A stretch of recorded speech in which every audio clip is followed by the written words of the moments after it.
বাবা মা জাহান্নামে চলে যাবে। হজ করে আসা পর হজ করেছে, বড় আলেম, বড় নামাজ, বড় রোজা করেছে, এরপর আলে বায়াত যখন জাহান্নামে যাবে তখন তাদেরকে জাহান্নামী ফেরেশতারা যখন নিয়ে যাবে ডাক দিয়ে বলবে, মালিক ফেরেশতা রে, একটা সুযোগ দে, আমি আমার জনম দুঃখিনী মাকে একটু দেখবো, বাবারে দেখবো।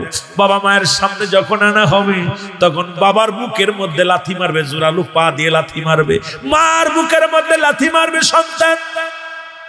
ডাকতে বল, বাবা আমি তোমার ছেলে ছিলাম, তোমার মেয়ে ছিলাম, যখন আমি বেপরদায় চলাফেরা করতাম তুমি আমাকে শাসন করতে পারতে, তুমি আমাকে ত্যায্য করে দিতে পারতে, কিন্তু আদরের মেয়ে বলে কোনোদিন আমার শাসন করো নাই, জীবনে কোনোদিন নামাজ পড়ার জন্য তাগিদ দাও নাই।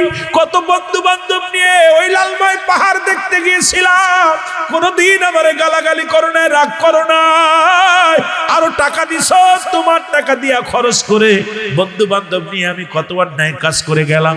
আজকে তুমি জান্নাতে যাও, আমি জাহান্নামে যাব, হবে না রে বাবা। বাবার বুকের মধ্যে লাথি মারবে মেয়ে এসে, বাবারে মুসলমান শুনে না, রব্বি কারীম ডাকতে বলবে, এ মালিক ফেরেশতা, বাবা মেয়ে দুজনকেই জাহান্নামে দিয়ে দাও, কারণ এই মেয়ে নষ্ট হওয়ার পিছনে সম্পূর্ণ দায়ী ছিল বাবা। দাজ্জালের একটা খালাতো ভাই, এই দাজ্জাল পৃথিবীর মধ্যে আসবে, 10টা আলামত হবে, মোট 70টা আলামত হবে। 70টা আলামতের অধিকাংশ আলামতই হয়ে গেছে, এখন বাকি কিছু আছে, যা কিছু আছে আমাদের ভিতরে শুরু হয়ে গেছে। সুতরাং শোনো শোনো, 3 নাম্বার হলো আমলদারি নারী। আজকে আমার যুগের আমলদারি নারীগুলো খুব কম পাওয়া যায়, জোরে বলেন মারহাবা। শুধু নারী নয়, আমার মসজিদের ইমাম সাহেব যিনি আছেন আর জিগাইবেন, আপনারা মুরব্বী যারা আছেন, আমরা ছোট্টবেলা দেখেছি ফজরের নামাজ বাদে মুরব্বীরা বসে বসে কোরআন শরীফ কত কষ্ট করে আয়াত পাঠ করেছে, যদিও সহি হয় নাই তবুও বসে বসে তারা তেলাওয়াত করেছে, 1 পারা, আধা পারা, 1 সাফা 2 সাফা করে তেলাওয়াত করে তারপরে কাজে বাইর হয়ে গেছে। আর এখন মুসলমান ফজরের নামাজে তো যায় না, নামাজ পড়া তো দূরের কথা, জোরে বলেন ঠিক কি না? কোরআন তেলাওয়াত তো দূরের কথা, কারণ যখন 1 নাম্বার রহমত উঠে যাবে দেশের পর থেকে, যেদিন কোরআনের তালিম বন্ধ হয়ে যাবে, যে মহল্লার মধ্যে কোরআনের তালিম বন্ধ হয়ে যাবে, ইবাদতের তালিম বন্ধ হয়ে যাবে, পর্দার বিধান বন্ধ হয়ে যাবে, ওই সমাজের মধ্যে ঘুষের রেওয়াজ বেশি বেশি হবে, সুদ বেড়ে যাবে, ঘুষ বেড়ে যাবে, জিনা বেড়ে যাবে, ব্যভিচার বেড়ে যাবে, অন্যায় বেড়ে যাবে, জুলুম বেড়ে যাবে। আজকে গোটা বাংলাদেশের মধ্যে পাপ আর পাপ, পাপ আর পাপ। ওপেন মানুষগুলো কুবায় মেরে ফেলতেছে, ওপেন মানুষগুলো মুসলমান হত্যা করা হচ্ছে, কোনো বিচার নাই, বিচার নাই।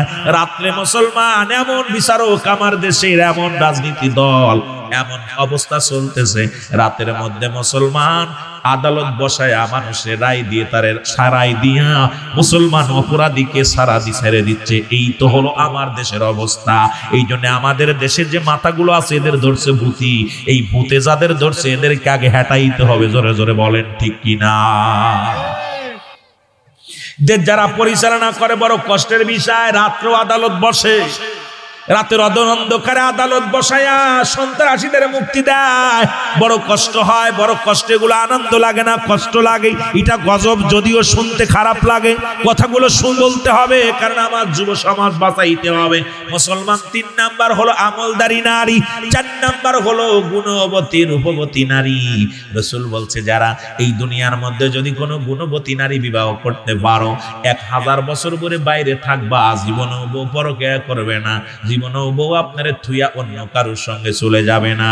আগের যুগে এই জন্য বিয়ে করার আগে দেখতো মাতৃকুল পিতৃকুল, কালো হলেও আগে দেখতো সে মেয়েটা কোরআন পড়তে জানে কিনা, মেয়েটা ইসলামের বিধান মানে কিনা, পর্দার বিধান মানে কিনা। এখন আমরা খালি ধলা চামড়ার পাগল, ধলা চামড়া হলেই আমরা তার জন্য পাগল হয়ে যাই। আর এই ধলা চামড়া আসিয়া সংসারের অশান্তির কারণ। দেখা যায় স্বামীর কষ্ট, শ্বশুরের কষ্ট, শাশুড়ির কষ্ট, ননদের কষ্ট, দেওরের কষ্ট, ওই সংসারটা একটা নরক বানায় ফেলেছে, জোরে বলেন ঠিক কিনা? আবার দেখা যায় এই রূপবতী গুণবতী নারীগুলো যদি না হয়, স্বামী থাকতো অন্য পুরুষের সঙ্গে ডেটিং করে, স্বামী থাকতো অন্য পুরুষের সঙ্গে মোবাইলে আলাপ করে, কারণ ওদের অবস্থা, কারণ গহরে ডাঙ্গায় ঘাস খায় দাউস মেয়ে। এই জন্য দাউসের পিতামাতা বিনা হিসেবে জাহান্নামে যাবে। শুনে নাও, শুনেন, রাসূল বললেন দাউসের পিতামাতা বিনা হিসেবে জাহান্নামে যাবে। তারা কারা? দাউস হলো, শুনে নাও, শুনে নাও, কারণ যে সমস্ত মেয়েরা মেয়ে কুলে জন্ম নিয়া, যে সমস্ত নারীরা নারী কুলে জন্ম নিয়া পুরুষের ন্যায় চলাফেরা করে, প্যান্ট শার্ট পরে, শার্ট পরে, ভালো করে জেনে নাও, যদি আপনাদের এলাকার মধ্যে থাকে ভালো করে লিখে নাও, যে সমস্ত মেয়েরা মেয়ে কুলে জন্ম নিয়া প্যান্ট শার্ট পরে, শার্ট গায়ে দেয়, যে সমস্ত মেয়েরা মুসলমান পুরুষের ন্যায় চলাফেরা করে, যে সমস্ত মেয়েরা বুক টান করে হাঁটে, যে সমস্ত মেয়েরা বাজার ঘাট পুরুষের ন্যায় করে, এদের পিতামাতা বিনা হিসেবে জাহান্নামে যাবে, বিনা হিসেবে জাহান্নামে যাবে। এরম একটা মেয়ে যদি তুমি জন্ম দাও, খোদার কসম করে বলি, তোর ইবাদত বন্দেগী সব বরবাদ, তোর হজ বন্ধ, তোর যাকাত বন্ধ, তোর হজ বন্ধ, যাকাত, নামাজ, রোজা, পৃথিবীর মধ্যে যতই আমল করো না কেন সব আমলগুলো বরবাদ হয়ে যাবে, কোনো কাজে লাগবে না। এই জন্য এই মেয়েটা যদি হয়, রাতের অন্ধকারে তারে ত্যায্য করে দাও, তারে মেরে ফেলো, কারণ মারা যেহেতু হারাম, মারা যাবে না, ত্যায্য করে দাও, ঘর ছাড়া করে দাও, মেয়ের দায় দাবি ছেড়ে দাও, সংসারের ছেলে দায় দাবি ছেড়ে দাও, কারণ রব্বুল আলামিন আপনার কাছে আমানত রাখছে, আমানতের খেয়ানত করার অধিকার আপনার নাই। মুসলমান শুনে নাও, দাউস পুরুষ হলো যে সমস্ত ছেলেরা ছেলে কুলে জন্ম নিয়া, যে সমস্ত ছেলেরা গলায় সোনার চেন দেয়, হাতে মুসলমান হাতে চুরি দেয়, অনেক ছেলেরা হাতে চুরি দেয়, কান পুরায়, নাক পুরায়, মেয়েদের মতো উন্না টানে। খোদার কসম করে বলি, যে সমস্ত ছেলেরা গলায় সোনার চেন দেয়, গলায় সোনার চেন দেয়, যারা হাতে চুরি দেয়, এ যুবক কান ফুটা করে, কানের তা পড়ে, নাকের তা পড়ে, আমার বাবারা শুনে নাও, এই পুরুষের ন্যায় পুরুষ কুলে জন্ম নিয়া মেয়েলি মেয়েলি ভাব দেখে, মেয়েদের পাশ পাশ ঘুরঘুর করে, আল্লাহর কসম করে বলি, এই সমস্ত মেয়েরা, এই সমস্ত ছেলেরাও, এরা হলো দাউস, এদের পিতামাতাও বিনা হিসেবে জাহান্নামে যাবে। এদের জন্য আল্লাহ রাব্বুল আলামিন কঠিন আযাবের ব্যবস্থা রাখছে। সবচেয়ে কঠিন আযাব হলো এই সমস্ত নারীদের লজ্জাস্থান দিয়া, যে সমস্ত দাউস মেয়েরা, তাদের লজ্জাস্থান দিয়ে আগুনের ফুলকি ঢুকানো হবে। আর যে সমস্ত ছেলেরা এগুলো করবে, তাদের লজ্জাস্থান দিয়ে আগুনের ফুলকি বাইর হবে।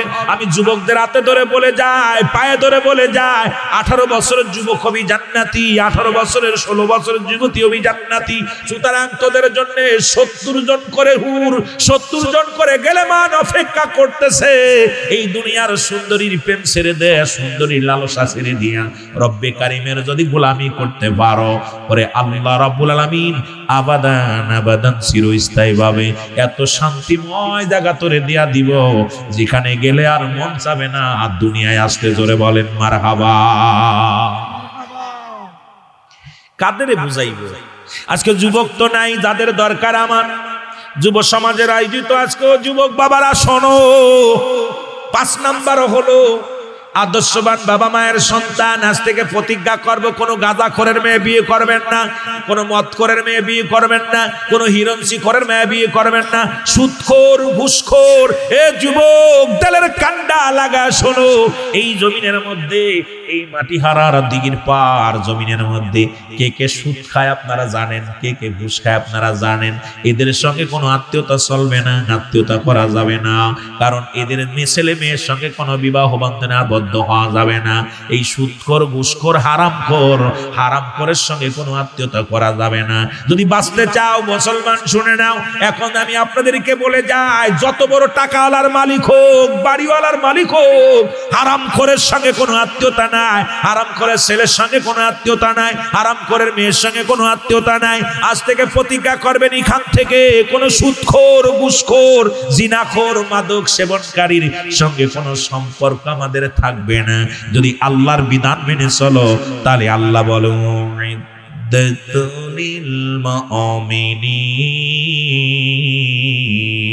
আল্লাহ কয় মুমিনদের জন্য, মুত্তাকিনদের জন্য আমি আল্লাহ প্রস্তুতি করে রাখলাম একটা জান্নাত। আস্তে কইবেন না জোরে কইবেন? এ আমার ভাইরা, আমার বন্ধুরা, আমার গভীর মনোযোগে যে কথাগুলো বলি একটু কষ্ট লাগলো শুনতে হবে, কারণ আমির রুহুল আমিনকে নিয়ে আসলেন সেই 600 কিলো দূর থেকে, ঢাকা থেকে 300 কিলোমিটার দূর মাগুরা সেখান থেকে আমাকে নিয়ে আসলেন দুইটা কথা শোনার জন্য। যদি আলোচনার মধ্যে আমি তেল মেরে ওয়াজ করে যাই, আল্লাহর দরবারে জবাব দিতে হবে, রব্বি কারিমের দরবারে জবাব দেওয়া লাগবে, কারণ আমারও মরা লাগবে। রব্বি কারিমের কাছে আমি কি জবাব দিব? জবাব দিতে পারবো না। হযরতে মুসলমান হযরতে ওমরে ফারুক রাদিয়াল্লাহু তাআলার কাছে এক বৃদ্ধ তার ছেলেকে হাত ধরে টানতে টানতে নিয়ে আসলেন। আল্লাহু আকবার বলো। হাত ধরে টানতে টানতে আইনে বলে, হুজুর আমিনুল মুমিনিন, আমি আমার ছেলের বিচার চাই। খুব খেয়াল, কার বিচার?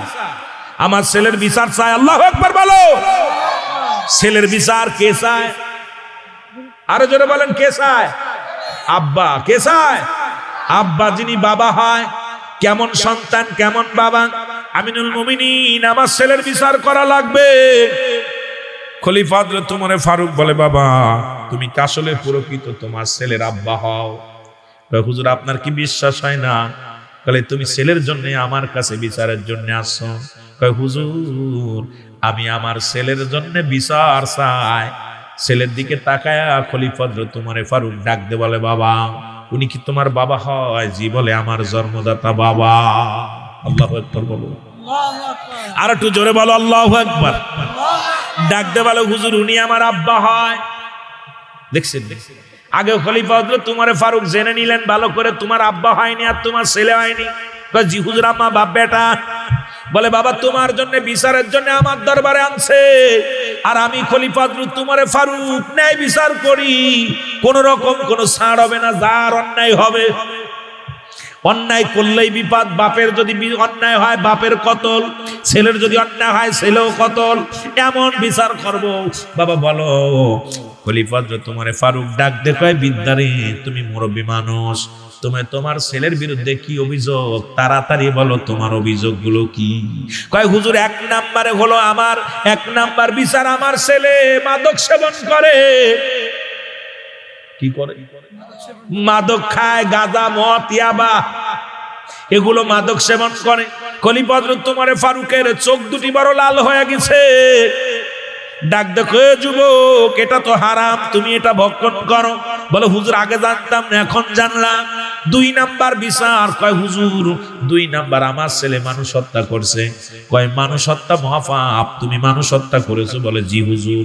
কয়, মানুষ হত্যার বদলে তোমাকে হত্যা করা হবে। হুজুর আমি মেনে নিলাম, আপনি ন্যায় বিচারক, যা বিচার করবেন আমি মেনে নিলাম। 3 নাম্বার হলো আমার ছেলে জিনাকারী। আল্লাহু আকবার বলো। 3 নাম্বার হলো কি? জিনাকারী। আমার যুবকরা শুনে নিবা, মুখস্থ করবা, লিখে নিবা, কাজে লাগবে। কয়, হুজুর 3টা অপরাধ, গুরুতর অপরাধ। ওমরে ফারুক রাদিয়াল্লাহু তাআলা এখন ক্ষিপ্ত হয়ে গেলেন, ঘাম ঝরতে লাগলেন গা দিয়ে। ডাকতে বলে, উজির তরবারি নিয়ে আসো, কারণ এই ছেলের বিচার হবে।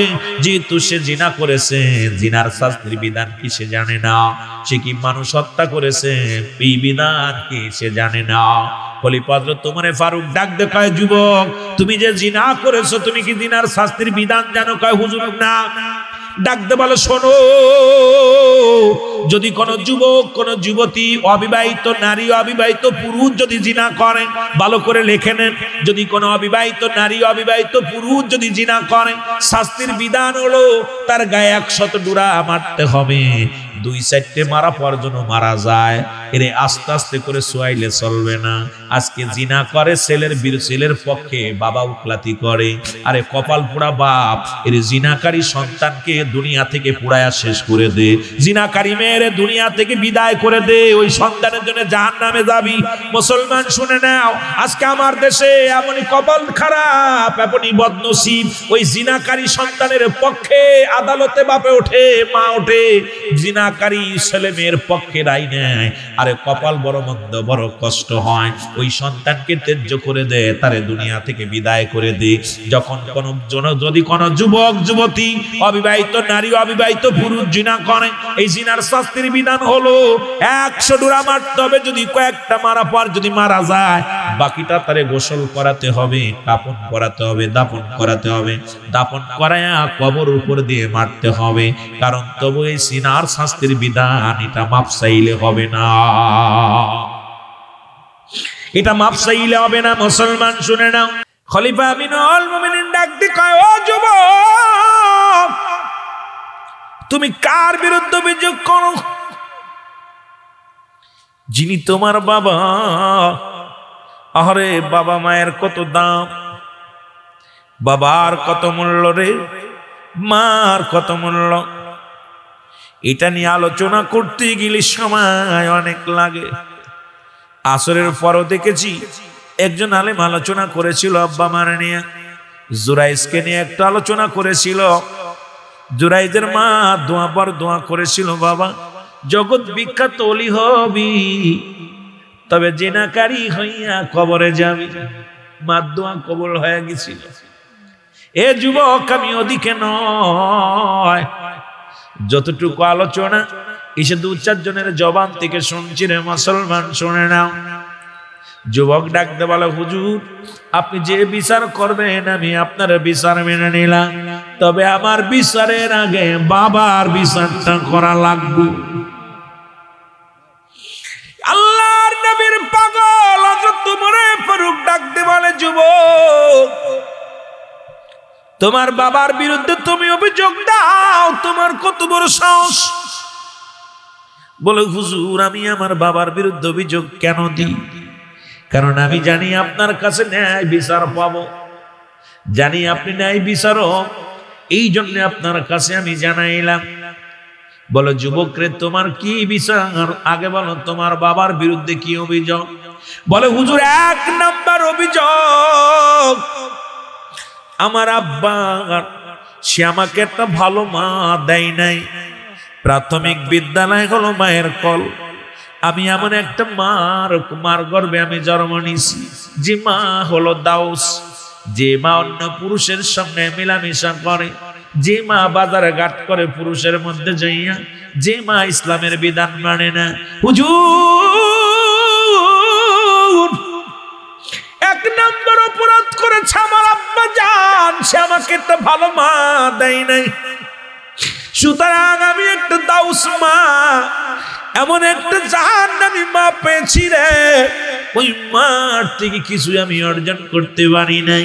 সুতরাং 1 নম্বর অপরাধ আমার আব্বা করেছে। এই জন্য যুবকদের হাতে ধরে বলে যায়, পায়ে ধরে বলে যায়, যখন কোন সন্তানকে বিয়ে দিবেন, মেয়েটা কালো হোক, মেয়েটা যেন নামাজ পড়তে পারে, মেয়েটা যেন পর্দার বিধান মেনে চলে, মেয়েটা যেন আল্লাহ আল্লাহ রাসূলের ভয় তার অন্তরের ভিতরে ডাকে। এই জন্য বারবার মনে পড়ে যে আমাদের বাপ দাদার কথাগুলো। আগে শাদী মুবারক হলে যাচাই বাছাই করে বিবাহ হতো।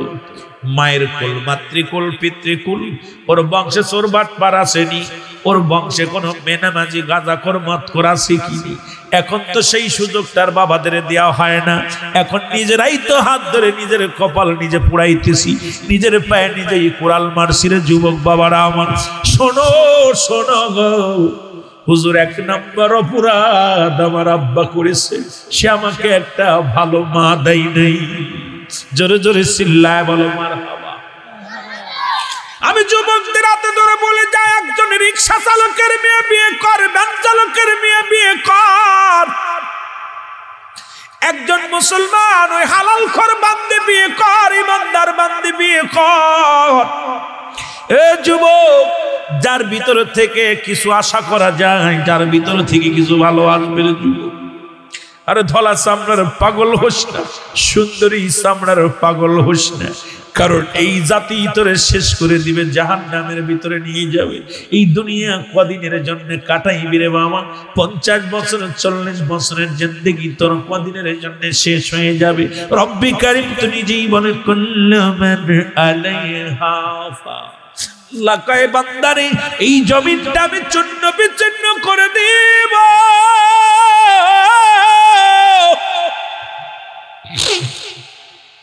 এই জমিনের ভিতরে যা কিছু আছে সব কিছু আমার আল্লাহ চূর্ণ বিচূর্ণ করে দিব। এই জমিনের মাটিগুলো রব্বে কারিম পুরা তামা বানায়া দিব। এই জমিনের ভিতরে যত পানি আছে সব পানিগুলো পুড়ে ছাই বানায়া দিব। যেদিন কিচ্ছু বলতে কিচ্ছু থাকবে না, সেদিন থাকবে আমার আল্লাহ, আল্লাহ থাকবে রাসূলুল্লাহর ভালোবাসা নিয়ে। এই জন্য আজ থেকে প্রতিজ্ঞা করব, রব্বে কারিমের গোলামের সঙ্গে সম্পর্ক রাখবো। জোরে বলেন ঠিক কিনা? আর একটু জোরে জোরে চিল্লায় বলা যাবে না আল্লাহু আকবার। এ বন্ধুগণ, দিলের কান্ডা লাগা শুনে নাও। ডাক দিয়ে বলে, হুজুর 2 নাম্বার অপরাধ আমার বাবা, সে আমার একটা ভালো নাম দেয় নাই। আমার নাম মুসলমান, এই সন্তানের নামগুলোর জন্য দায়ী থাকবেন আপনারা। ইসলামের বিধান অনুযায়ী সুন্নি তরিকায় আপনার সন্তান জন্ম হয়েছে কিনা, কারণ আপনার সন্তানগুলোরে সুন্দর একটা নাম রাখতে হবে। আজকে নাম রাখছি লালটু, বল্টু, কিয়া গরবাগর। মুসলমান শাহরুখ খান, ভেজো খান, তেজো খান। আরে মুসলমান শোনো, সুন্দর কোরআন হাদিস ইজমা কিয়াসের দ্বারা সুন্দর কোরআন ভিত্তিক, হাদিস ভিত্তিক সুন্দর নাম, ইসলাম ভিত্তিক নামগুলো রাখা রাখবে। এই সন্তান দুনিয়ার মধ্যে এখন আর নাম রাখা লাগে না রে মুসলমান। দেখা যায় বিয়ের আগেই কমপ্লিট, বিয়ের আগেই জল্পনা কল্পনা করে একখান বিয়ে করব সুন্দরী নারী। যদি একটা ছেলে হয় নাম রাখবো শাহরুখ খান, যদি একটা মেয়ে হয় নাম রাখবো মুসলমান কারিনা। বিয়ের আগেই জল্পনা কল্পনা। এবার বিয়ের রাত্রে, বাসর রাত্রে দেখা যায় নাম কমপ্লিট। দুজন মিলে বাসর ঘরে যাইয়া বাসর রাত্রে প্রথম আলাপ করেন। আলাপটা হলো, ববিতারে যদি তোর একটা ববিতা কয়, বিবিরে আমি চিন্তা করেছি যদি একটা ছেলে হয় নাম রাখবো নায়ক রাজ্জাক, আর ও কয় না আমার যদি মেয়ে হয় নাম রাখবো ববিতা।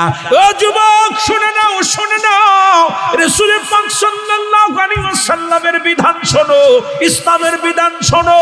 এই দুনিয়ার মধ্যে সন্তান যখন দুনিয়ার মধ্যে আগমন করবে, 7 দিনের একদিন আগেও নাম রাখা দূরত্ব নয়। ছেলে হোক আর মেয়ে হোক, একদিন আগেও নাম রাখা যাবে না। যখন ছেলে মেয়ে দুনিয়ার মধ্যে আগমন করবে, সুন্নাতে রাসূল যদি মেয়ে হয় একটা পশু কোরবানি করো, যদি ছেলে হয় 2টা পশু কোরবানি করো। আকিকা দিয়ে সুন্নাতে রাসূল হলো নাম রাখা। এখন আমার দেশে এই যে ভুল করেছে আমাদের আব্বা মা, আগেই নাম রেখে ফেলেছে। জোরে জোরে চিল্লা বলা যাবে না ঠিক কিনা? বলো হুজুর 3 নাম্বার অপরাধ আমার আব্বা, সে আমাকে কোন ইসলামের জ্ঞান শিক্ষা দেয় নাই, হারাম হালাল বুঝার মতো ক্ষমতা আমাকে দেয় নাই। এই জন্য আমি অপরাধ করেছি। আমার বিচারের আগে আমার বাবার বিচার করা লাগবে। খলিফা হযরত ওমর ফারুক রাদিয়াল্লাহু তাআলা উনি কি করলেন? রাগান্বিত হয়ে ডাকতে বলে, বিদ্যারে তুমি প্রস্তুতি হও মরণের জন্য, কারণ তোমার সন্তান নষ্ট হওয়ার জন্য তুমি দায়ী। দুনিয়ার মুসলমান গভীর মনোযোগ। আল্লাহ রাব্বুল আলামিন রিয়াজুল জান্নাহ বেহেশতের বাগানে আসার মতো, বসার মতো সুযোগ দান করলো। এ সময় কত মানুষ জেলখানায়, কত মানুষ হাসপাতালে, কত মানুষ মৃত্যু শয্যায় সজ্জিত। রব্বুল আলামিন আপনাকে আমাকে জেলখানায় নেন নাই, হাসপাতালে নেন নাই। সুন্দর পরিবেশ, রিয়াজুল জান্নাহ বেহেশতের বাগানে বসার মতো সুযোগ দান করলো। একটু জোরে জোরে চিল্লায়া বলা যাবে না আলহামদুলিল্লাহ। বান্দা যখন জান্নাতের বাগানে রওনা হয়ে যায়, বাড়ি থেকে ঘর ছাড়লো, যখন ঘর ছাড়িয়া রওনা হয়ে গেল, প্রতিটা কদমে কদমে আমার আল্লাহ রাব্বুল আলামিন বান্দার জীবনে যত সগীরা গুনাহ ছিল সব গুনাহগুলো মাফ করে দিয়েছে। জোরে বলেন মারহাবা। আর একটু জোরে জোরে চিল্লায়া বলা যাবে না মারহাবা। যত গুনাহ করছেন জীবন ভরে, এই গুনাহগুলো, সগীরা গুনাহগুলো শুধু ময়দানে রওনা দেওয়ার কারণে আমার আল্লাহ রাব্বুল আলামিন প্রতিটা কদমে কদমে, প্রতিটা পায়ের ছাপে আল্লাহ রাব্বুল আলামিন ছোট ছোট গুনাহগুলো মাফ করে দিয়েছে। জোরে বলেন সুবহানাল্লাহ। আমরা তো শুধু সগীরা গুনাহ করি নাই, পদে পদে করছি কবিরা গুনাহ। সগীরা গুনাহ মাফ হলো জান্নাতের বাগানে আসার কারণে। এখন কবিরা গুনাহগুলো মাফের দরকার আছে কিনা? আর একটু জোরে বলেন আছে কিনা? কারণ কিয়ামত পর্যন্ত আর কোন নবী আসবে না, নবীদের দরজা বন্ধ। কাদের দরজা? নবীদের দরজা বন্ধ হয়ে গেছে। কিয়ামত পর্যন্ত আর কোন নবী আসবে না, কিয়ামত পর্যন্ত তওবার দরজা খোলা থাকবে। মুসলমান শুনে নাও, কবিরা গুনাহ, নামাজ ছেড়ে দেয়া কবিরা গুনাহ, নামাজ ছেড়ে দেয়া কবিরা গুনাহ। আজকে আমার আপনার জীবনে নামাজ, কত রক্ত নামাজ চলে গেল। এক ওয়াক্ত নামাজ কাজা দিলে মুসলমান ৮০ খুতবা পরিমাণ জাহান্নাম, যার এক খুতবা পরিমাণ হলো ২,৮৮,০০,০০০ বছর। আপনার আমার জীবন থেকে কত নামাজ, কত ওয়াক্ত নামাজ চলে গেল। এই নামাজের যদি রব্বি কারীম একবার হিসাব ধরে, আমার মন বলে বাঁচার মতো কোনো উপায় নাই। জোরে বলেন ঠিক কিনা? ও মুসলমান, গভীর মনোযোগ। নামাজ ছেড়ে দেয়া কবিরা গুনাহ, মিথ্যা বলা কবিরা গুনাহ। মিথ্যার একটা কারখানা তো সারা পৃথিবীর মধ্যে এখন। এই যে মোবাইল, দেখা যায় ঘরের মধ্যে হুইয়া বলে আমি এখন আছি কুমিল্লায়, ঠিক কিনা? কুমিল্লা করে কয় এখন আমি আছি লালময়, লালময় করে আর কয় ঢাকা শহরে ঘুরে বেড়ায়।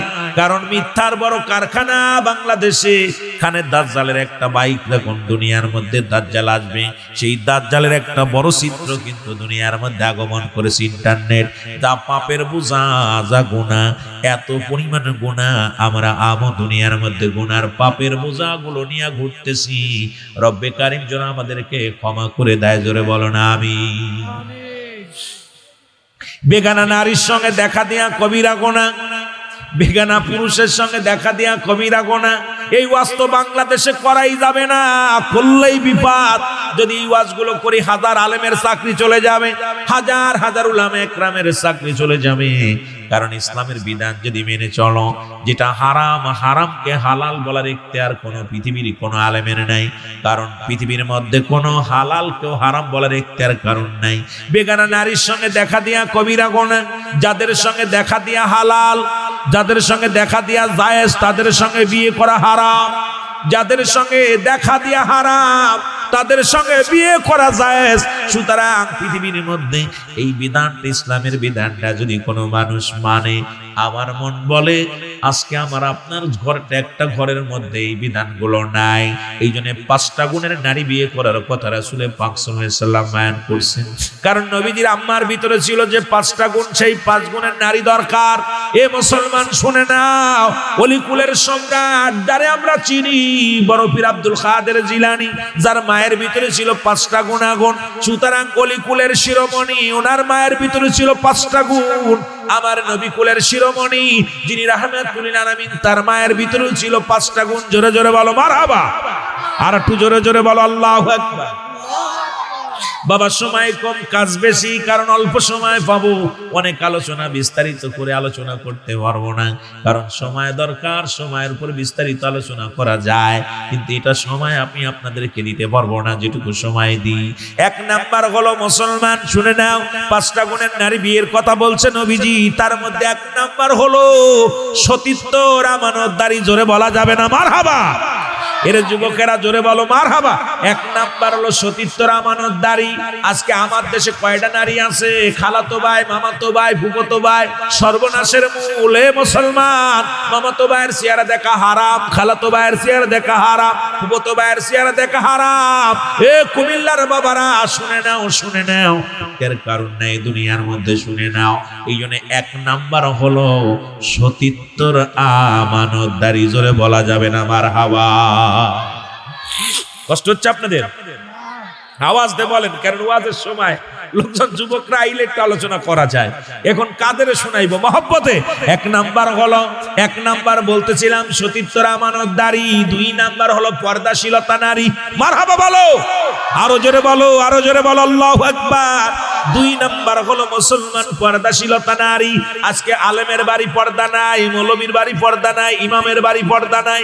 আপনাদের কথা বাদ দিই, যারা ইসলামের রাহবার, ইসলামের দারক বাহক, আজকে আমাদের বাড়ি যদি পর্দা না থাকে, অন্যরে কেমনে বুঝাইব? অন্যরে কেমনে আমি ওয়াজ করব? আজকে দেখবেন বাড়ি করবেন, একটা বাড়ি ইসলামের বিধান নাই, পর্দা নাই। নামাজ যেমন ফরজ, পর্দাও তেমনি ফরজ। আজকে পর্দা নাই যে দেশের মুসলমান, যে দেশের আমাদের অন্তরের আহ্বার যারা আমাদের মুসলমান, এ মুসলমান যারা মেম্বার, এ যুবক বন্ধুরা শুনে নাও, এরাই তো পর্দার বিধান মানে না। আমরা কেমনে কোন দেশের মধ্যে বাস করি রে যুবক? আজকে সারা পৃথিবীর মধ্যে পাপের রাজ্যে বাস করতেছি। জোরে জোরে চিল্লায় বলো মারহাবা। আর একটু জোরে জোরে চিল্লায় বলো আল্লাহু আকবার।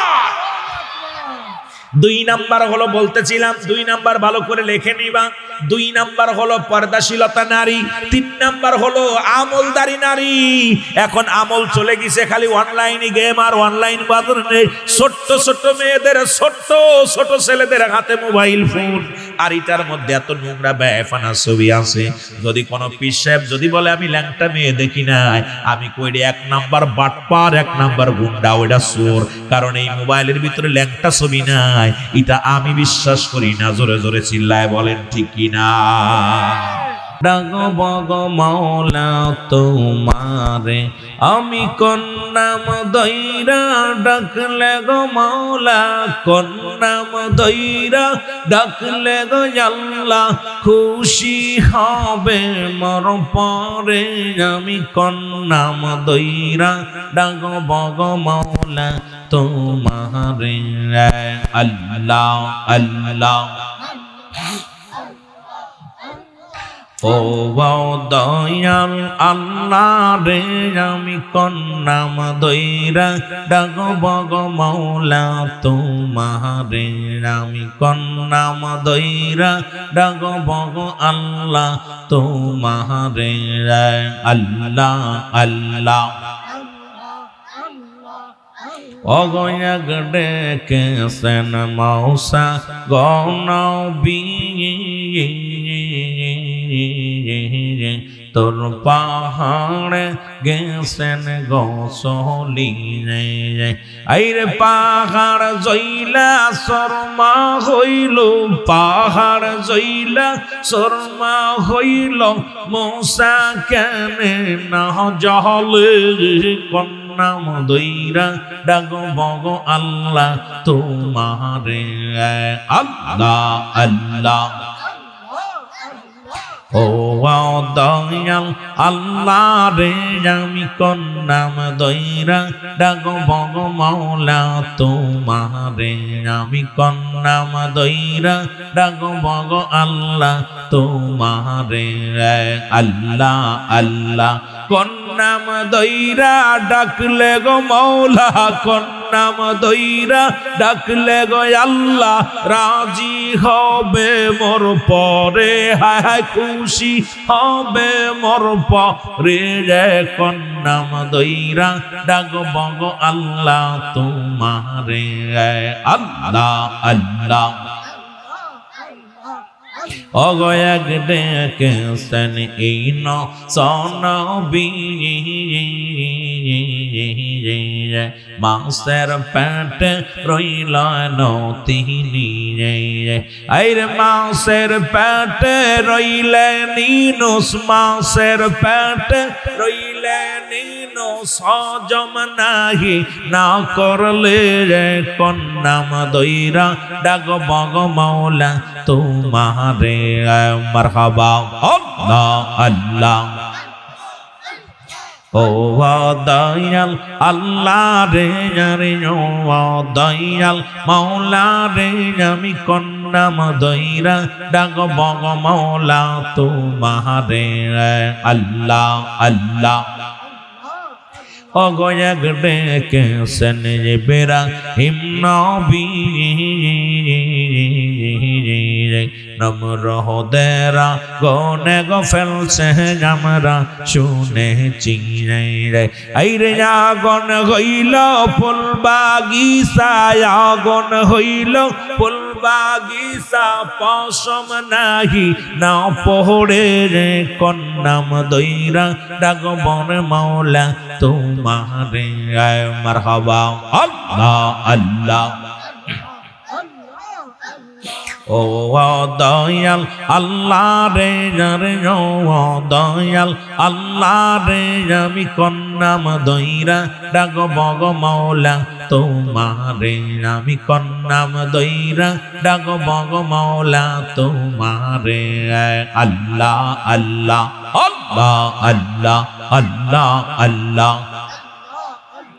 লা ইলাহা ইল্লাল্লাহু মুহাম্মাদুর রাসূলুল্লাহ সাল্লাল্লাহু আলাইহি ওয়াসাল্লাম বালাগাল উলাবি কামালিহি কাশাওয়াত তুজা বিজামালিহি হাসনাত জামিআ খাসালিহি সাল্লু আলাইহি ওয়া আলিহি। আলহামদুলিল্লাহ, আজকে মাটিহারা দিঘির পার জামে মসজিদের উদ্যোগে ষষ্ঠ বাৎসরিক ওয়াজ ও দোয়ার মাহফিল। রব্বুল আলামিন আপনাকে আমাকে আসার মতো বসার মতো সুযোগ দান করলো। উচ্চ কণ্ঠে আওয়াজ দেবেন আলহামদুলিল্লাহ।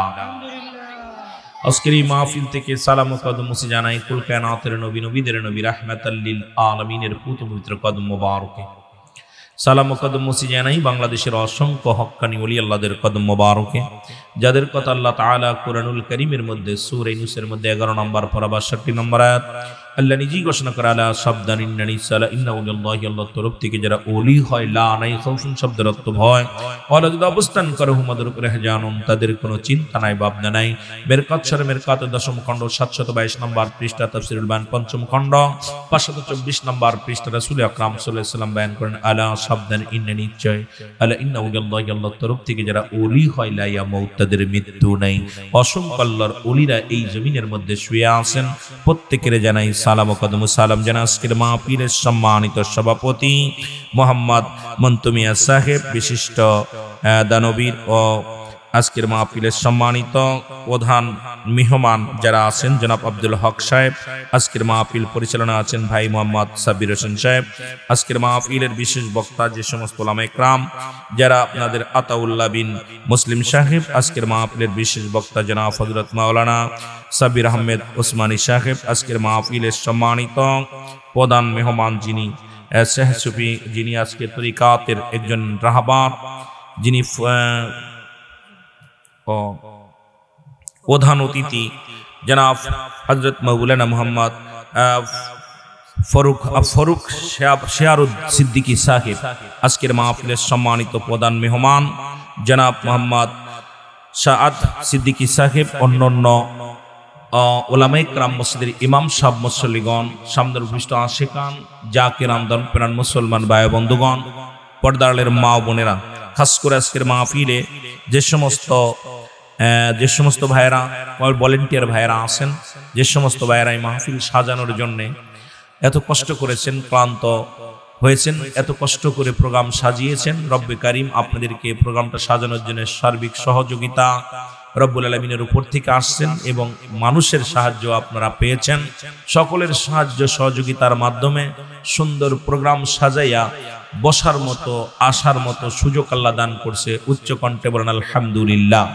সকলকে জানাই সালাম, সালাম জানাই সামনের উপস্থিত আশিকান জাকিরান, ধর্মপ্রাণ মুসলমান ভাই বন্ধুগণ, পর্দার আড়ালের মা ও বোনেরা ও হাফেজি কোরআন যে সমস্ত আসরের থেকে দেখলাম কিছু ছাত্র ভাইয়েরা, হিফজখানার ছাত্র ভাইয়েরা বসেছিলেন, প্রত্যেকের জানাই সালাম, আসসালামু আলাইকুম ওয়া রাহমাতুল্লাহি ওয়া বারাকাতুহু। সবাই ভালো আছেন? আরো জোরে বলেন ভালো আছেন? ভূমিকা দেওয়ার আমি বেশিরভাগ ভূমিকা দিই না, বেশিরভাগই সালাম বিনিময় করে আলোচনার মধ্যে ডুবে যাই। যদিও মাগরিবের সময়, এ সময় লোকজনের সমাগম একটু কম, নামাজ সারাদিন শ্রম দিছে, শ্রম দেওয়ার পর মাগরিবের নামাজ পড়ে একটু মানুষ ক্লান্ত বোধ হয়ে যায়। এই মানুষগুলো আসতে যারা, যেহেতু এখানে বড় হক করে লেখা আছে বাদ মাগরিব আলোচনার সময়, সেহেতু যারা দেখছে তারা অবশ্যই আসবে, চেষ্টা করবে। আর সকলেও আসবে না জান্নাতের বাগানে, কারণ ইরিয়াজুল জান্নাহ বেহেশতের বাগানে সবাই বসবে না। জান্নাতের বাগান আল্লাহ সবাইকে বসাবে না। যাদের জান্নাতি মাটি দিয়ে তৈরি করা, যারা জান্নাতি পিপাসিত, যারা জান্নাতের পাগল, যারা আল্লাহ রাসূলের গোলাম, এই গোলামগুলো পাগলের মতো ছুটে আসবে। যেহেতু মসজিদ কেন্দ্রিক মাহফিল, ওটা হলো আল্লাহর ঘর, আর এটা হলো রিয়াজুল জান্নাহ বেহেশতের বাগান, এটাও আল্লাহর ঘর। এটা হলো রিয়াজুল জান্নাহ বেহেশতের বাগান, আগে বেহেশত তারপর হলো বাগান। আমার বাবারা আম গাছ, জাম গাছ, কাঁঠাল গাছ, প্রতিটা ফলের বিনিময়ে ফলের উসিলায় গাছের পরিচয়। আম গাছ আগে আম তারপরে গাছ, কাঁঠাল গাছ আগে কাঁঠাল তারপরে গাছ। তদ্রুপ রিয়াজুল জান্নাহ বেহেশতের বাগান, আগে হলো বেহেশত তারপর হলো বাগান। তো বেহেশতের বাগানে তো জাহান্নামীরা আইতো না, জাহান্নামীরা কখনো আইতো না। আমি এই যে লালময় পাহাড় আছে এখানে, ওখানে এক দল আছে, দেখলাম সব মানুষই যায় ওখানে, হিন্দুও যায়, মুসলমানও যায়, বৌদ্ধও যায়, খ্রিস্টানও যায়, সব শ্রেণী ওখানে যায়। তো সব মিলে গুয়ে মাছি আর পদ্ম মাছি, গুয়ে মাছি গুলো দেখবেন সবসময়ের জন্য ওরা ময়লার পরও পড়ে, আবার মধুর পরও পড়ে, মিষ্টির পরও পড়ে। আর পদ্ম মাছি জীবনে কোনোদিন আপনার নজরে পড়বে না, জীবনে কোনোদিন ময়লার উপরে পড়ছে। কারণ এই পদ্ম মাছি, মুসলমান হলো সেই পদ্ম মাছির সমতুল্য। কারণ মুসলমানদের দাম বেশি, মুসলমানদের ইজ্জত বেশি, মুসলমান কখনো অন্যায় কাজে লিপ্ত হতে পারে না। জোরে বলেন ঠিক কিনা? আল্লাহ বুঝার তৌফিক দান করুক, সকলে বলুন আমিন।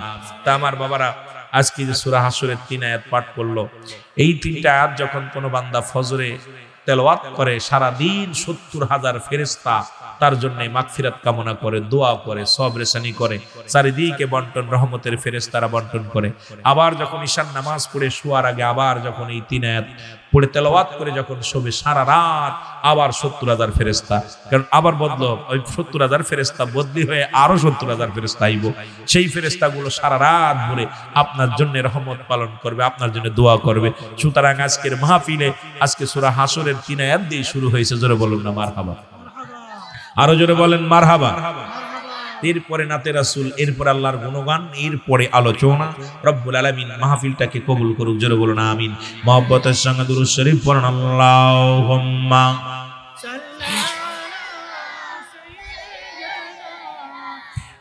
মাওলানা মুহাম্মাদ আলা মাওলানা। আমার ভাইয়েরা, আমার বন্ধুরা, আমার কষ্ট পাচ্ছেন আপনারা? কষ্ট পাচ্ছেন? বাজান দিয়ে এত কষ্ট করে আইলাম, দুইটা কথা বলে যাই। যদি একটা মানুষ হিদায়াতের মধ্যে আসে, একটা মানুষ যদি ছেড়ে দেয়, আমার রব্বে কারীমের দরবারে আমি জবাব দিতে পারবো, আল্লাহ অমুক গ্রামে গেছিলাম, কোথায় মাটিহারা দিঘির পার গেছিলাম, জামে মসজিদের উদ্যোগে মাহফিলে দুইটা কথা বলেছিলাম। একটা মানুষ, আমার ভাইয়ের এত কষ্ট করে প্রোগ্রাম সাজাইছে, এই কথাগুলো বলা পর একটা মানুষ হিদায়াতের মধ্যে আসছে, তাহলে মাহফিলটাও সার্থক।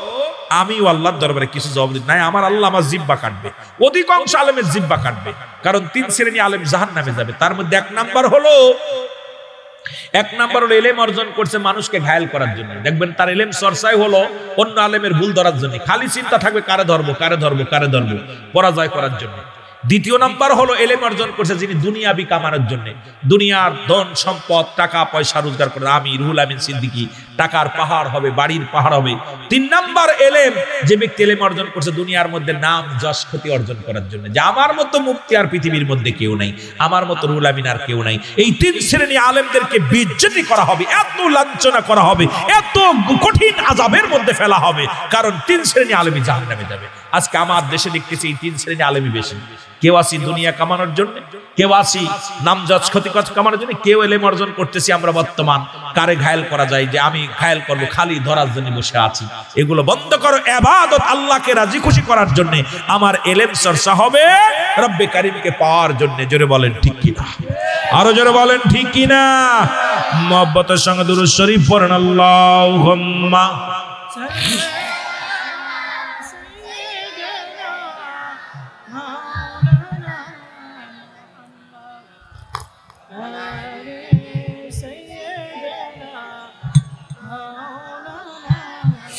মদিনা যাইতে পারলাম না, মদিনা দেখতে পারলাম না, বলো মদিনা যাইতে পারলাম না, মদিনা।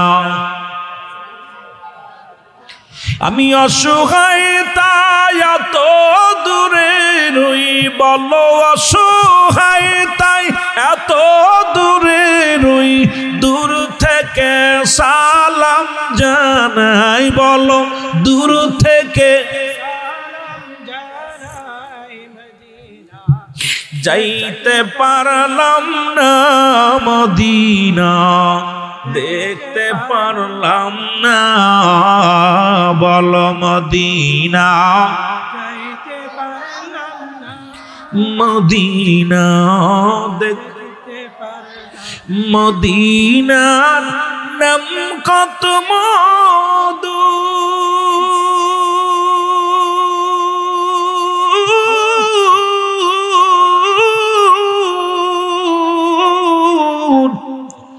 মদিনা আর যে কত দূর,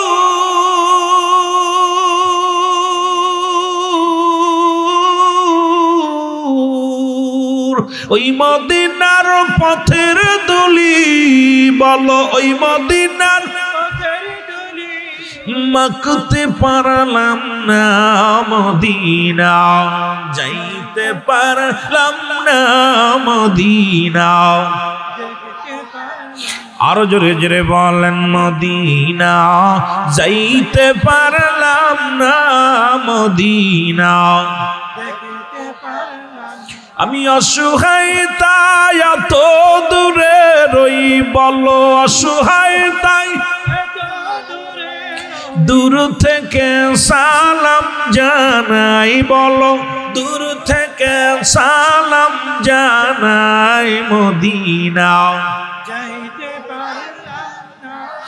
মদিনা দেখতে পারলাম না মদিনা, যাইতে পারলাম না মদিনা। মদিনার নাম কত সুন্দর,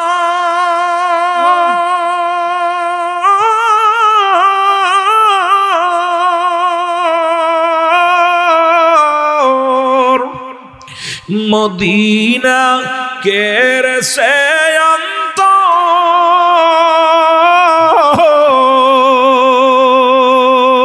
এই গরিব দুঃখীর সালাম খানি, গরিব দুঃখীর পৌঁছাই দিও মদিনায় বলো, পৌঁছাই দিও মদিনা, যাইতে পারলাম না মদিনা। এ যুবক বন্ধুরা শুনে নাও, হযরত উমর ফারুক রাদিয়াল্লাহু তাআলা ডাক দে বলে, যুবক রে, ও যুবক, তুমি এত বড় অপরাধ করেছো, মৃত্যুদণ্ড তোমার জন্য নির্ধারিত, প্রস্তুত হও, তোমার মৃত্যু হবে।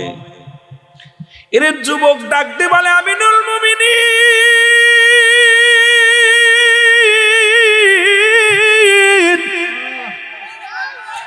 আপনি যে বিচার করবেন আপনার বিচার আমি মেনে নিলাম। আপনি ন্যায় পরায়ণ বাদশা, আমি জানি আপনি অন্যায় বিচার করেন না, সঠিক বিচার করেছেন, আমি আপনার বিচার মেনে নিলাম। আপনি আমাকে ফাঁসি দিলেন, মৃত্যুদণ্ড দিলেন, আমি মেনে নিলাম। তবে আমার বিচারের আগে আমার বাবার বিচারটা করা লাগবে। এই বাবারা হো দিবা, যুবক কইতেছে, হুজুর আপনি আমাকে যে রায় দিয়েছেন আমি রায়টা মানছি, কিন্তু আমার বিচারের আগে আমার আব্বার বিচারটা করা লাগবে। 7 দিন দুনিয়ায় জন্ম নেওয়ার পর 7 দিনের একদিন আগেও নাম রাখা দূরত্ব নাই। 7টা দিন যখন হবে, 7 দিন যখন অতিবাহিত হবে, যেটা আমাদের দিকে 80 বলে বা ওই কি বলে, আপনাদের কি বলে, আকিকা যেটা বলা হয়, 7 দিন পরে মেয়ে ছেলে বা জন্ম নেওয়ার পর 7 দিন পরে ছেলে সন্তান হলে, মেয়ে সন্তান হলে, তার আগে হাত পায়ের নখ কাটবে, মাথার চুলগুলো কামাবে, তারে সুন্দরভাবে এইবার তার গোসল করাবে, গোসল করায় আর সুন্দর একটা নাম রাখবে। একটা ইমাম সাহেব বা একটা আলেমকে দিয়া, ভাইজান একটা ভালো নাম, যদি না থাকে নিজেরা যদি ভালো যাচাই বাছাই করেন। এখন তো সোজা হয়ে গেছে, এখন ইসলামী বই পাওয়া যাচ্ছে, বইয়ের মধ্যে নাম সুন্দর সুন্দর নাম পাওয়া যাচ্ছে, যারা বলেন ঠিক কিনা। নামগুলো রাখতে হবে একদিন আগে, 7 দিনের একদিন আগে নাম রাখা দূরত্ব নাই। এখন আমাদের পেটে বাচ্চা আসলেই আলট্রাসাউন্ড করি, আলট্রাসাউন্ড করে কয় এটা ছেলে হবে, হাসপাতাল থেকে ছেলে হলে আরে লাভ বাপের, নাম রাখা সারা, মেয়ে হলে নাম রাখা সারা। এই বাবা, এই সন্তান জীবনেও ভালো হতে পারে না। ও হাফেজ হবে, হবে বলৎকার। ও আলেম হবে দুষ্ট, কারণ ও হারাম হালাল বুঝবে না। ও বড় আলেম হবে, কিন্তু আলেম হওয়া পারু, কিন্তু ইসলামের বিধান কিছু মানবে কিছু মানবে না, নামাজ পড়বে না। অসংখ্য আলেম আছে এই রকম, ইসলামের কিছু বিধান মানবে কিছু মানবে না, কারণ ওর জন্মের ভিতরে ভাজল ছিল। জোরে বলেন ঠিক কিনা? যদিও দুয়ার খাতির আলেম হবে, দেখবেন ও বড় হইয়া আলেম ঠিক আছে। এই যে আজকে প্রায় আলেমরা বলত করে, দেখেন না, শুনেন না, এ সব ওর বাপ মার ওই ঐতিহ্য। এগুলোর খোঁজ নিয়ে দেখেন। আমি যে কথাগুলো বলে যাই যে প্রায় যে বলত করতেছে, বলৎকার যেগুলো ধরা পড়বেন, এদের ওই একই সিস্টেম। কারণ তার আব্বা মা দাদা দাদির দোয়া ছিল, হয়তো সেই দোয়ার ওসিলায় আল্লাহ পাক তারা আলেম বানাইছে। কিন্তু ওই কুকর্ম, যে কুকর্মের একটা ভাব, কারণ ওই বংশগত যে পাপ করবে এর মধ্যে আসবেই। এই জন্য আমাদের সমাজ আজকে অধিকাংশ এই ভুলটা করতেছে। সুন্নাতে রাসূল, আমার বাবারা একদিন আগেও নাম রাখা দূরত্ব নেই। আমরা যারা ভুল করেছি তওবা করে নিব। আল্লাহ, আমাদের আব্বা মা ভুল করেছে, আব্বা মাও মাফ করে আল্লাহর কাছে মাফ চাবেন যে আল্লাহ, আমরা তাকে বুঝতে পারি নাই, ওয়াজ শুনতে পারি নাই, যেটা না করে রাখা যাবে না, রাইখা ফেলাইছে, আল্লাহ আমাদের মাফ করো। আল্লাহ তো মাফ করেনওয়ালা, আল্লাহ মাফ করলে আমার আপনার কিছু আসে যায়? জোরে বলেন। আরে রব্বে কারিম তো দয়ার সাগর। রব্বে কারিমের দরবারে বান্দা যখন হাত উঠায় কান্দে, আল্লাহ তো মাফ করে। আল্লাহ তো এমন দয়ালু, আর আল্লাহ যদি মাফ না করে, বাঁচার কোনো পথ, আমার বাঁচার কোনো পথ নাই। কারণ সে জব্বার, গফুর, রহিম, রহমান, যে কুদরতি নাম, সেই নামের ওসিলায়, রহিম রহমানের নামের খাতিরে যদি আল্লাহ মাফ করে, তাহলে আপনার আমার জীবন ধন্য। জোরে বলেন না মারহাবা। আমার ভাইরা, আমার বন্ধুরা, আমার বলো হুজুর, 3 নাম্বার অপরাধ আমার বাবার। এ তো গেল 2 নাম্বার। 3 নাম্বার অপরাধ, সে আমাকে কোনো কোরআনের জ্ঞান শিক্ষা দেয় নাই। কারণ হারাম হালাল বুঝবো কেমন করে? এই জন্য আমি আপনাদেরকে পায়ে ধরে বলে যাব, যখন সন্তান দুনিয়ার মধ্যে আসবে, আল্লাহর রাস্তায় ফুরকানি মাদ্রাসায় দিয়া, যদি হেফজখানায় বা আলিয়া মাদ্রাসায় নাও দেন, দয়া করে ফুরকানি মাদ্রাসায় দিয়া, ওই মসজিদ ভিত্তিক যত মাদ্রাসায় আছে দিয়া, তাকে নিম্ন আকারে 20টে 10টা 20টে সূরা শিখাবেন, জানাজার নামাজটা শিখাবেন, হালাল হারাম বুঝাবেন, কিছু হাদিস শিক্ষা দিবেন। এরপরে সে এসপি হোক, ডিসি হোক, মন্ত্রী হোক, মিনিস্টার হোক, কারণ সে হারাম হালাল যখন বুঝবে, কারণ আপনারা ধরা পড়ে যাব, আমি ধরা পড়ে যাব। কারণ আজকে ছেলে এমএ পাস, ছেলে বিএ পাস, ছেলে এমবিবিএ পাস, বড় ডক্টর ইঞ্জিনিয়ার হচ্ছে, কিন্তু ছেলে কোরআন শরীফ পড়তে পারে না, কোরআনের আয়াত জানে না, জানাজার নামাজ জানে না। এমন সন্তান দুনিয়ার মধ্যে রেখে কোনো লাভ নাই। ও যে রব্বে কারিমের দরবারে দোয়া করার মতো ক্ষমতা যার নাই, এমন ছেলে রাখার না রাখা সমান কথা। 3টা জিনিস কাজে লাগবে। নাম্বার 1 হলো নেক আমল, নাম্বার 2 হলো সদকায়ে জারিয়া, নাম্বার 3 হলো নেককার সন্তান। আজকে এসপিডিসি মন্ত্রী রেখে গেছেন, কিন্তু হাত উঠায় দোয়া করার মতো ক্ষমতা আল্লাহ তাদের দেয় নাই। রব্বির রহমহুমা কামা রব্বায়ানি সগীরা। বলে হুজুর, আমার আব্বা 3য় নাম্বার বিপদ, 3য় নাম্বার অপরাধ, আমার আব্বা মা আমাকে ইসলামের জ্ঞান শিক্ষা দেয় না। ইসলামের জ্ঞান শিক্ষা দেয় নাই, যে কোনটা হারাম, কোনটা জায়েজ, কোনটা না জায়েজ, এটা বুঝার যেহেতু আমাকে ক্ষমতা দিই নেই। হুজুর, হুজুর, সুতরাং আমরা, আমার আব্বা মা যে অপরাধ করেছে, এই অপরাধের জন্য আমি দায়ী না, আমার আব্বা মা দায়ী। আগে তাদের বিচার করেন। এই জন্য আমি, আপনারা যারা আসছেন, এই যে সন্ধ্যার সময় আমার হাফেজের ছাত্র, হেফজখানার সাথে বসে আছে, আরে এই পাখিগুলো, প্রত্যেকটা পাখির মধ্যে কোরআন, এর একটা হরফ পড়লে 10টা নেকি, একটা হরফ পড়লে কয়টা নেকি? 10টা নেকি। পৃথিবীর এমন কোন কিতাব নাই যে কিতাব পড়লে সব আছে, কিন্তু একমাত্র আল কোরআন, যার প্রতিটা হরফে হরফে নেকি। সুতরাং আপনার ছেলে পুলিশ, দারোগা, এমপি, মন্ত্রী, ডাক্তার, ইঞ্জিনিয়ার, শিক্ষক, যা হয় তাই হতে পারবে, কিন্তু বিনিময় কি? আপনি ইসলামের জ্ঞান শিক্ষা দিচ্ছেন। আর এই শিক্ষায় যখন আপনার সন্তান শিখেছে, তখনই আপনি কবরে শুয়ে সওয়াব পাবেন। মারহাবা বলেন, আর একটু জোরে বলেন মারহাবা।